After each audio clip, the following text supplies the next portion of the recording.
Nasceu na cidade do Porto, um sítio bonito para se nascer.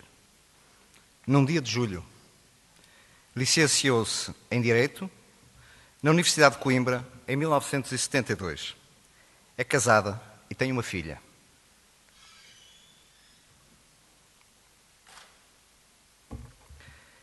Em 1973, Maria de Belém Roseira iniciou a sua vida profissional como técnica do Ministério das Corporações e Previdência Social. Nos anos seguintes, continuou a desempenhar cargos na administração pública. Foi assessora jurídica de vários gabinetes públicos, tendo como principal foco temas como assuntos sociais, trabalho e saúde. Em 1984 e 1985, Maria de Belém tornou-se chefe de gabinete do Ministro da Saúde, administradora delegada do Centro Regional de Lisboa, do Instituto Português de Oncologia, de 1992 a 1995. É deputada na Assembleia da República desde 1999, membro do Comitê Diretor da Associação Internacional das Mutualidades, em representação da União das Mutualidades Portuguesas, sócia fundadora da APAV e da Liga dos Amigos do Hospital São Francisco Xavier. Membro da Comissão de Assuntos Constitucionais, Direitos, Liberdades e Garantias. Membro da representação portuguesa na Assembleia Parlamentar do Conselho da Europa. E muitos outros cargos e funções poderíamos estar aqui a enumerar, constantes do seu vasto e riquíssimo currículo profissional, político e de cidadania. Em setembro de 2012, publicou o livro Mulheres Livres, através do qual nos conta a história de 12 mulheres excepcionais que, nas mais diferentes áreas da ciência, à literatura, da política à filosofia, lutaram pelos seus ideais, ultrapassando com perseverança e resiliência os mais variados obstáculos, não se deixando influenciar pela crítica ou pelo preconceito das suas épocas, abrindo espaço ao progresso da sociedade. Maria de Belém assume posição de destaque nos assuntos relacionados com as opções políticas para o setor da saúde e, por consequência, com o Serviço Nacional de Saúde, quando, em 1995, é convidada a exercer as funções de Ministra da Saúde do 13º Governo Constitucional, cumprindo a totalidade dessa legislatura, terminada em 1999. Foi, entre 1997 e 1999, sucessivamente, vice-presidente e presidente da Assembleia Geral da Organização Mundial de Saúde. Neste 5º Encontro Nacional das USFs, duas iniciativas de enorme alcance político e estratégico importa particularmente relevar da sua ação à frente do Ministério da Saúde. A primeira, desenvolvida entre 1996 e 1998, através dos denominados Projetos Alfa, que começaram por ser implementados na região de saúde de Lisboa e Valdo Tejo, constituindo-se como um exemplo de novas formas de organização e prestação de cuidados de saúde desenvolvidas por médicos de medicina geral e familiar, enfermeiros e secretários clínicos. Estas experiências viriam a constituir um motor de arranque para um processo de transformação e melhoria profunda dos cuidados de saúde primários. Os projetos Alfa tinham por objetivo proporcionar autonomia em troca de uma responsabilização objetiva pela melhoria do acesso e da qualidade. Esta nova forma de organização visava fundamentalmente potenciar soluções organizativas inovadoras que aproveitassem a capacidade instalada no Serviço Nacional de Saúde, que promovessem e melhorassem a acessibilidade, a humanização, a continuidade dos cuidados, a personalização e a competência técnico-científica. Ao desafio desta iniciativa responderam 30 grupos, tendo sido possível iniciar a experiência em 15 deles. O Projeto Alfa constituiu o modelo não normativo que tornou possível a abertura de um espaço para a reflexão e a ação relacionadas com novas formas de gestão, financiamento, organização de trabalho e funcionamento dos centros de saúde, tendo por base a iniciativa dos profissionais. As avaliações subsequentes evidenciaram benefícios em torno da oferta de cuidados, melhorias de acessibilidade e maior satisfação dos profissionais e utentes, a par de um controlo substancial dos gastos com medicamentos e meios complementares de diagnóstico. Na sequência das avaliações encetadas aos projetos Alfa, surgiu a segunda grande iniciativa inovadora do seu Ministério, o Regime Remuneratório Experimental, ficou conhecido como RRE. Este projeto visou a implementação, a título experimental e pela primeira vez no quadro da administração pública portuguesa, de um sistema remuneratório substancialmente distinto do modelo atual, usual. O modelo assente no reconhecimento do mérito, sensível ao desempenho e consignado através de um conjunto de diplomas legais, tentando assim estabelecer-se graus de comparabilidade em função das características das listas de cada médico e unidade. Deste conjunto de experiências e do aprofundamento conceptual em torno de uma nova matriz organizacional, alinhada com as exigências decorrentes de novas identidades e exigentes perfis profissionais, é publicado em 10 de maio de 1999, cumprem-se amanhã exatamente 14 anos, o Decreto-Lei 157/99, que ficaria conhecido como o Decreto-Lei dos Centros de Saúde de terceira geração. Embora nunca verdadeiramente aplicado para o tempo em que foi criado, tendo sido revogado em 2003, este Decreto-Lei cumpriu plenamente a sua principal função visionária ao estabelecer, entre vários propósitos, a organização dos centros de saúde tradicionais em distintas unidades funcionais, destacando-se, de entre elas, as unidades de saúde familiar, definidas de acordo com uma formulação que hoje conhecemos muito bem. Unidades elementares de prestação de cuidados de saúde de forma personalizada, com autonomia de gestão técnico-assistencial, identificando-se como um centro de produção e de custos com referência a compromissos acordados, contratualizados anualmente.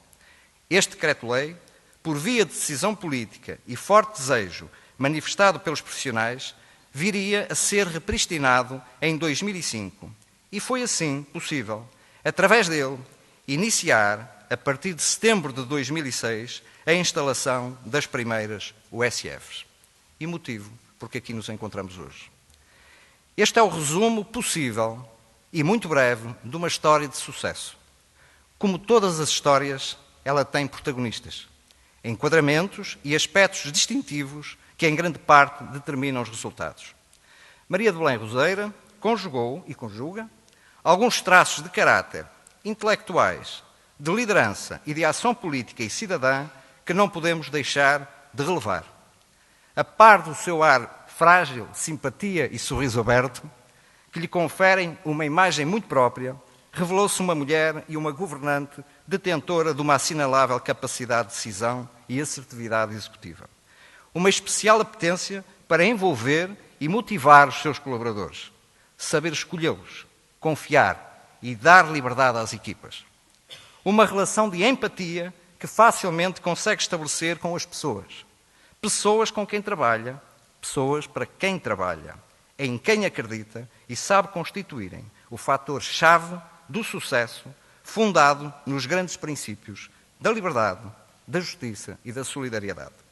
Por estes motivos, e depois de em anos anteriores termos homenageado Constantino Saclerides, Paulo Mendo, sem esquecer o nosso colega Adelino, precocemente desaparecido, da USF de Letes, a Associação Nacional das Unidades de Saúde Familiar, por deliberação da sua Assembleia Geral de 9 de março de 2013 e no quadro dos seus estatutos, atribui à doutora Maria de Belém Roseira o título de sócia honorária desta associação multiprofissional, pelos relevantes serviços prestados ao Serviço Nacional de Saúde e, particularmente, pela sua ação enquanto titular da pasta da saúde entre 95 e 99, à altura em que este inovador modelo organizacional foi conceptualizado, iniciados os testes para a sua operacionalização e consignado na legislação através do Decreto-Lei 157/99, de 10 de maio. Permitam-nos, para terminar, que convoquemos Miguel Torga. Dizia: todo o semeador semeia contra o presente, semeia como vidente a seara do futuro, sem saber se o chão é duro, e lhe recebe a semente.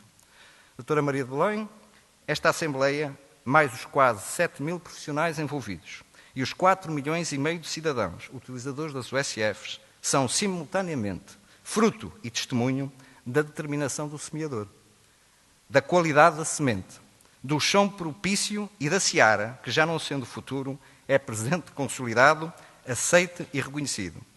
Obrigado pelo privilégio de a ter como sócia honorária da nossa associação. Bem-aja.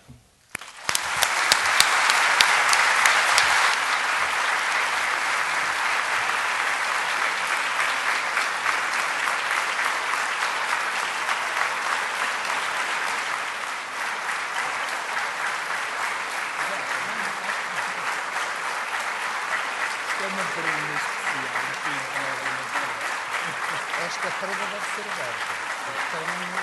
Tem um lado simbólico.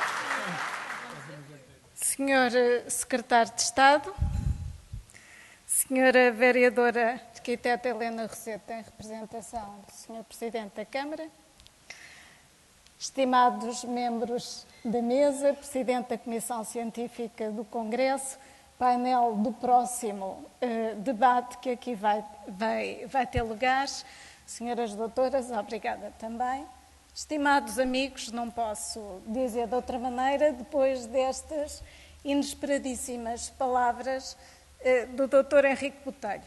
O Dr. Henrique Botelho tinha-me levantado um bocadinho o véu, mas não o conhecia nesta sua veia poética, nem sabia aquilo que ele ia dizer sobre mim. Perguntou-me há pouco se eu me importava que projetasse uma fotografia com a minha filha. E eu disse que não me importava, porque, como é evidente, quem tem só uma filha, e quem tem uma filha daquele tamanho para uma mãe deste, é uma filha que nos dá colo. E em relação à minha filha, há uma história pessoal que eu permito-me partilhar convosco, e que eu estava à espera dela quando era chefe de gabinete do ministro Maldonado Gonelha, e eu tinha que fazer uma cesariana por razões de dimensão e outras que não vale a pena explicar. Dimensão dela e minha. E era no tempo do governo do Bloco Central, e o ministro tinha ido para a Guiné-Bissau fazer uma viagem. Como na altura não havia estradas, ele tinha uma hérnia discal, ficou com uma crise de hérnia e não veio para o gabinete na altura prevista. E eu estava sozinha com aquilo tudo, porque não havia secretários de Estado, como eu referi, e comecei a ter contrações. À hora do almoço fui ver o que se passava, tinha que ficar internada, e eu disse assim: desculpa, mas não posso, porque eu tenho imensas coisas para despachar. E então, a que horas pode estar cá? Pode estar às 5h30? Vou tentar estar às 5h30. Aparecia às 7h30 da tarde. De maneira que a minha filha, quando espera por mim, tempos sem fins, diz-me sempre. E eu peço desculpa, ela diz: mãe, não te incomodes, que eu estou habituada a ficar para o fim da hora de expediente. De maneira que ela também tinha aquele lugar, e muito obrigada por isso. O que dizer numa circunstância destas? Em primeiro lugar, dizer que me sinto muito feliz pelo facto de terem memória, que é uma coisa rara neste país. Normalmente as pessoas são arquivadas.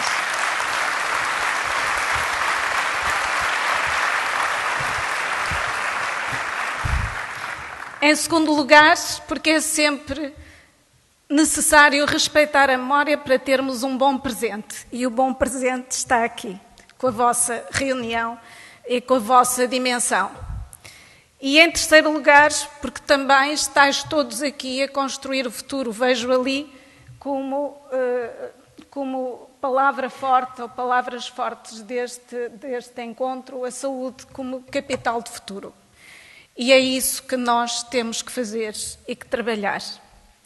Evidentemente que esta criação foi uma criação que surgiu de baixo para cima, integrada num processo mais vasto de reforma do Serviço Nacional de Saúde, numa época em que, assumidamente, a saúde não era prioridade política. E ao não ser prioridade política, e sendo prioridades políticas na altura a educação e o combate à pobreza, sempre considerei que, sendo o Serviço de Saúde destinatário do combate à pobreza e do investimento na educação, sendo sempre um beneficiário dos sucessos nessas lutas, nessas batalhas, que valia a pena, independentemente da ausência de recursos, investir naquilo que era para mim absolutamente evidente. O Serviço Nacional de Saúde, pela sua dimensão, pela sua especificidade e pela sua natureza estratégica, era um serviço que tinha o dever de se assumir como locomotiva reformadora da administração pública em Portugal. E foi para isso que eu trabalhei, com as unidades de saúde familiares, através dos projetos Alfa. Como eu disse, partiram de baixo para cima, na sequência da associação dos médicos de família, que num encontro de 91 tinha, de certa forma, desenhado este modelo, evidentemente com a colaboração de uma equipe fantástica, e posso dizer, o Sr. Secretário de Estado não me leva a mal, porque como também fui eu que o contratei para o IPA de Lisboa, ele sabe bem que eu tinha no Ministério a melhor equipe que alguma vez houve. E não era uma equipe política ou partidária, até estou a ver aqui o Dr. Ivo, que está longe de ser da minha área política, como estão outras pessoas aqui, não é? Mas, portanto, tinha o Constantino Sá Clarides, tinha, e para falar apenas na Direção-Geral da Saúde, tinha o Zé Luís Biscaia, que aliás foi o grande obreiro e que passava a vida no meu gabinete, digamos, a existir comigo, ia fazer com que eu chegasse mais tarde a casa, não é? Adiando a tal hora de expediente ou alargando a hora de expediente. Com certeza também Vítor Ramos, que eu não sei se está aqui, mas deve estar, porque ele não faltaria a uma coisa destas. Também, mais longe, para os meus lados, Jaime Correia de Sousa, e também, como é evidente, Luís Pisco, na altura presidente da Associação dos Médicos de Saúde Familiares, e também, já para outras coisas, o Cipriano Justo, mais centrado nas comunidades locais de saúde ou nos sistemas locais de saúde, que era uma outra etapa para a articulação dos cuidados de saúde primários com os hospitalares. Depois também uma vontade de alterar profundamente os hospitais a nível da gestão intermédia, porque é aí que se conseguem as coisas, com os centros de responsabilidade integrados, de que só restou o primeiro criado, apesar de muitos candidatos, o centro do professor Manuel Antunes em Coimbra, e, como é evidente, também toda uma outra forma de remunerar que tinha como primeira experiência o sistema remuneratório experimental, que pudesse premiar o empenho e o desempenho, porque a pior coisa, e eu confrontava-me com isso nos anteriores lugares que tinha existido a nível da administração pública, a pior coisa que pode acontecer é nós não podermos distinguir aqueles que efetivamente se empenham, porque é frustrante para quem dirige e é com certeza muito frustrante para quem se empenha. E sendo a saúde como era, esta coisa fantástica de ser um espaço de relação humana, onde se encontra o sofrimento com a alegria, a morte com o nascimento, a morte com a vida, eu achei sempre que era suficientemente forte para poder transformar. As unidades de saúde familiares, felizmente, foram reapanhadas mais tarde. Novos processos remuneratórios ainda decorrem daquele primeiro que existiu e que me demorou 2 anos a convencer as finanças. Presumo que o Sr. Secretário de Estado saiba bem o que é tentar convencer as finanças, que são extraordinariamente compreensivas para elas próprias e extraordinariamente incompreensíveis para os outros. Mas, digamos, todo este tempo passado, como é evidente, uma enorme frustração, porque nós não estamos mal porque sejamos maus, estamos mal porque há muita gente que tem como objetivo estar na vida a subtrair em vez de estar na vida a somar. E se todos tivéssemos...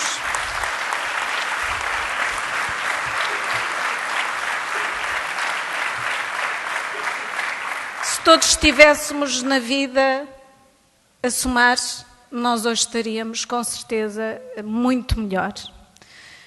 Permitam-me também uma pequena palavra para a importância da vossa associação. É uma associação diferente, porque congrega profissionais de variadas áreas. É uma coisa completamente atípica em Portugal. Mas é uma coisa que, para mim, licenciada em Direito, como disse o Dr. Henrique Botelho, preenche o conceito daquilo que eu aprendi em Direito Comercial, o que é uma universalidade. Uma universalidade é aquilo que é superior à soma das partes que a integram.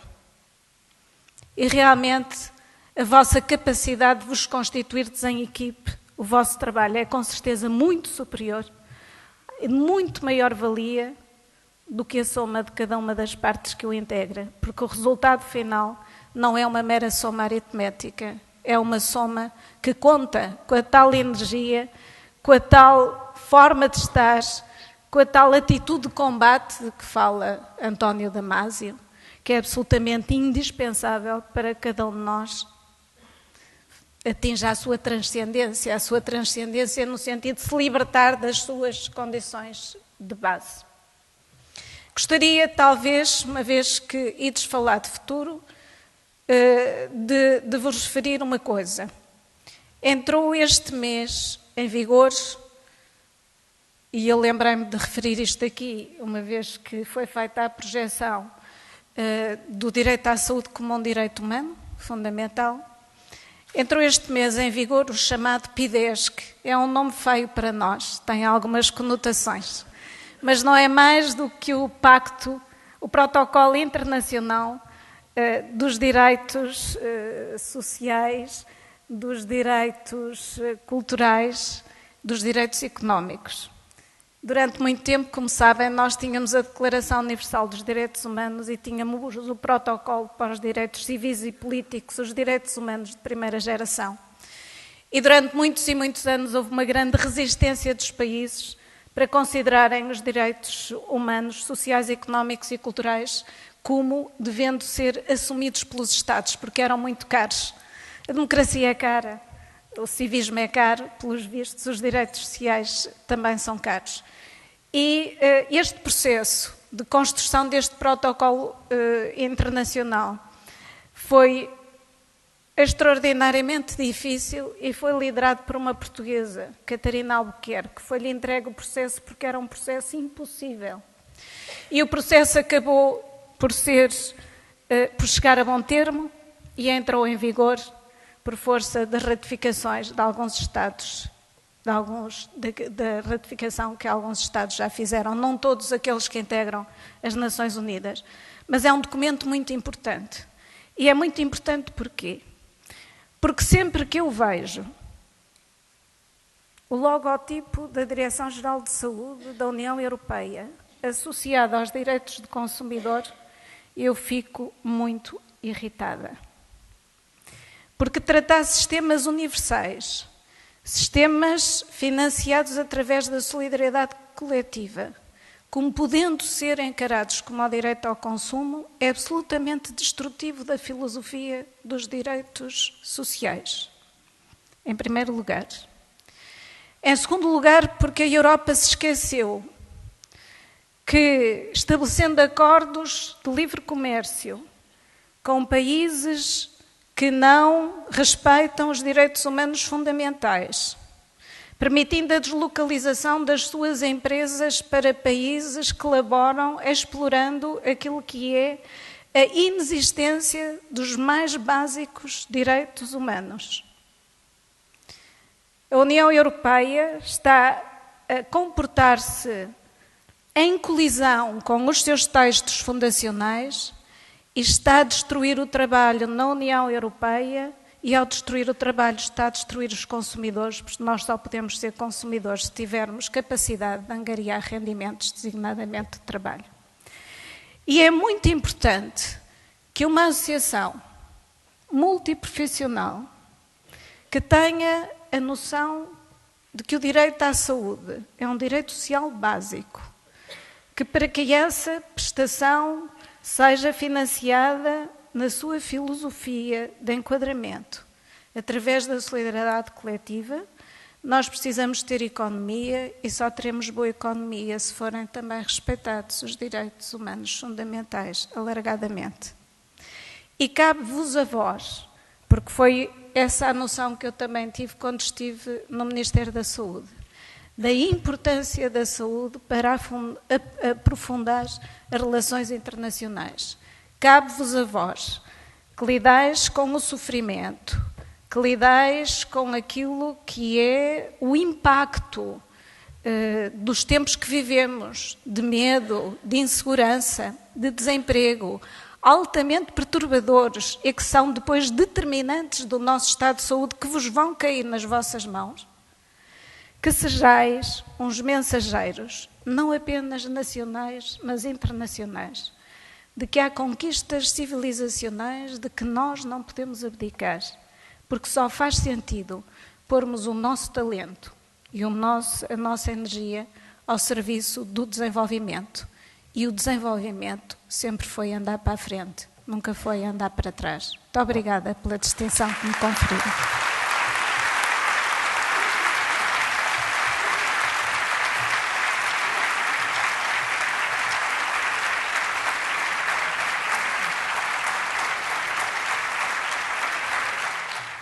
Já agora, Sr. Secretário de Estado, uma reivindicação. Peço desculpa, isto é completamente informal, mas as mulheres são useiras e veseiras nisto. Eu passo a vida a entregar prémios, quer da qualidade da administração pública, quer da sustentabilidade, da saúde sustentável, à sua autora, como uma das grandes obreiras de uma das primeiras unidades alfa. Portanto, gostaria que o Ministério da Saúde, o atual Ministério da Saúde, que até tem um secretário de Estado que foi contratado comigo para o IPO, que desse e que tratasse com o maior dos carinhos as unidades de saúde familiares. Muito obrigada.